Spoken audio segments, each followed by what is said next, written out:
Good morning. It is 10 o'clock. It is December 30th, the 30th day of Vlogmas, and I am your grumpy guide to all things gaming, Lord OGGM, with another flashback guilty pleasure RPG. Because somebody said, hey, how about talk about some of the RPGs you like instead of all the RPGs you hate? So there are a lot of RPGs, especially older RPGs, that I absolutely love. Unfortunately, most of these I don't own copies of anymore for various reasons. Either I had to sell them off and money was tight, or I lost them in the Thomas Fire, or they've been damaged, or I have PDFs because I went through the, everything's better on PDF phase like a lot of us did, and then realized, no, everything's not better on PDF. I miss my hard copies. Also, I have no place to put them, which is, of course, another thing. So a lot of these I've, had to sell the hard copy and just keep it on PDF until the day I have enough room to actually restart my RPG collection. That said, let's talk about Villains and Vigilantes 2nd Edition. Not talking about any of the other Jeff D. permutations of Villains and Vigilantes or Mighty Protectors or Legendary Lives or whatever. I'm talking about Villains and Vigilantes 2nd Edition, which, if you do the math, probably is the single game that I've played the most in my life. I mean, I know I talk a lot about D&D, and I've played a lot of D&D, but pretty much from the time I started role-playing to the time I left home for college, 90% of my gaming time was Villains and Vigilantes. We actually played very little D&D where I played in the Studio City. We discovered Village of Vigilantes, and we just played that for years. Then when I got to college, there was a group playing Village of Vigilantes, and pretty much that was my every week go-to game for 4.5 years. Village of Vigilantes, Heldenkreis over at Barry Oster's. Sure, we played some other games, GURPS and stuff like that, but mainly Villains of Vigilantes. And then when I came home, D&D every week at TJ Storms. And then when I moved here, D&D every couple weeks. I've run D&D pretty much consistently, but I think if you just by now V&V is tied with D&D. I definitely played more Villains and Vigilantes before college, and personally played pretty much nothing but Villains and Vigilantes in college. So yeah, Villains and Vigilantes 2nd Edition is another guilty pleasure go-to role-playing game. It's a D20 system, lower the better. It uses a lot of the same stats that we're familiar with at the time. Late 70s, early 80s of, let's just take Dungeons & Dragons and make it a superhero role-playing game. I think it was 34 pages, and it captured perfectly everything about superheroes. It was one of the few games where you could do Superman and a Batman-type character, and they'd be equal. It had great random tables for generating random adventures. It was a lower the better instead of higher the better, which was, I guess, their attempt at being different from normal D&D D20 or just being weird. It had some percentile rules. It was one of the first games that I ever saw that had the idea of hit points and power points, and those were completely separate things, and the idea of stun and basic hits and, ridiculous rules for hit points and ridiculous rules for carrying capacities and invention rules that nobody really ever understood. But best of all was the random power tables. You rolled a D6 for +1 for your number of powers, which means you could have 7 powers.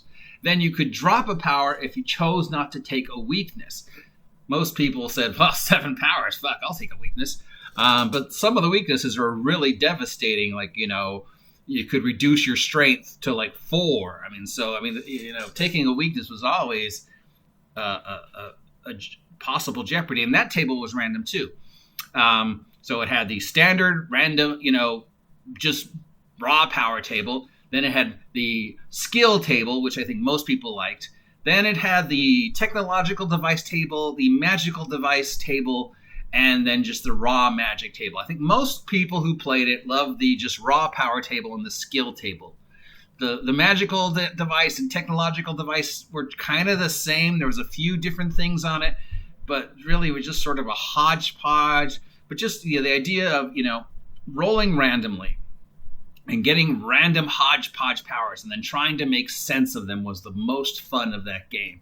And it had some great characters in the world, like the Crushers. I mean, the Crushers are, if I start a superhero role-playing game, Crisis on Crusader Citadel, the very first Vigilantes campaign, is always my go-to. Some variation of Crisis at Crusader Citadel is what I'll run. And then if the campaign keeps going, I'll do other things. But it's just such a great introductory adventure.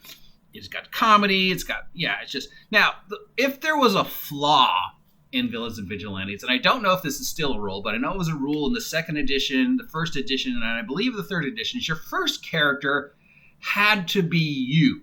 And you didn't roll your stats. You based them upon what you thought your stats were. You had other people tell you what they thought your stats were. Okay, so there's just two disasters in there that are just, what were they thinking? First, your first character is you. Okay, so...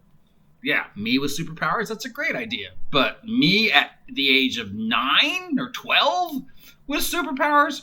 Could you imagine a world which every superhero was the Teen Titans? That's ridiculous. 9-year-olds with superpowers. Fighting adult supervillains. Yep, but that's what the Teen Titans did. Yeah, but the Teen Titans were teenagers. And they were, and if the main concept was all you and your friends were playing themselves and you all got superpowers, that's a bunch of 12-year-olds and 8-year-olds and, who suddenly have superpowers. Superpowers in adolescence are never a good combination. And then you're supposed to judge what your stats are. Or worse, you're supposed to let your friends tell you what your stats were. That could never go wrong. Yeah, Bill, I think your strength is 9. And yeah, your charisma, Bill, you got a charisma 9. What are you talking about? My strength is not 9. Look at me, dude. I'm totally ripped. My strength is like 37. 9. What do you mean I've got a 8 intelligence? Dude. So yeah, I don't know. They tried to give rules about, well, how much can you lift? Compare that to the carrying capacity table. And what's your IQ? That could be your intelligence. And just no. I mean, there's a reason why we roll random stats or use point buys for stats, is because if we actually had the stats people had in real life with a small percentage, most of our stats would suck. Let's face it. Most of us are 90% of the population of the Earth are in the 8 through 12 range for stats, with a few rare exceptions. I don't know if anybody was straight 18s. Maybe Jackie Chan. I don't know. Maybe Bo. Bo whatever. I don't know. Brock Lesnar probably has a 18, 20 strength, but charisma. That guy's got like a 6 charisma. Have you ever seen Lesnar? So yeah, playing yourself, which means, when the game came out, most of us playing it were kids. So you've got, and let's see, like a room full of 8 players, average age 8 through 14. That's, 6, 8 people who are 8 through 14 years old with superpowers. And some of them have like 6 superpowers. That's just a disaster waiting to happen. And second, you're supposed to judge your own stats, or worse, have somebody else tell you what your stats are. I think you've got a 9 charisma, Bill. Fuck you, Steve. Yeah, no. Random powers are great, but the random table in Villains and Vigilantes 2nd edition could get you some really awesome characters that made total sense, or could get you some really bizarre characters, and then you're like, how do I make this make sense? Stretching and ice powers, underwater breathing and fire powers. And the device section, the random table for technological devices and the random table for magical devices. And the fact that there was no table to tell you which table to roll on, so people would just mix and match, which again would leave you with characters that made no sense. Like, I'm basically Spider-Man, but I have a magic car. That said, I absolutely loved it. It's one of my favorites. It's probably in my top 5 superhero role-playing games.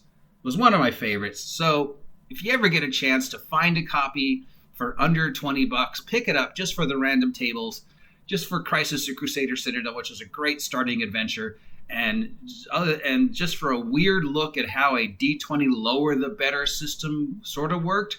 And I mean, the combat system worked. I mean, it was sort of fair. You could have a Superman type character and a Batman type character, and they both really had things to do. The main problem is that everything was sort of dex based. So the higher your dex, the more attacks you got per round. So inevitably people would be just, no matter what their character was, would somehow for some reason have heightened dexterity, because that way they knew they would get at least 2 to 4 attacks a round. And if you had heightened speed, you were getting like 13 attacks a round. So there you go. Another game I love, whose time has come and gone. Villains Vigilantes 2nd edition. Check it out.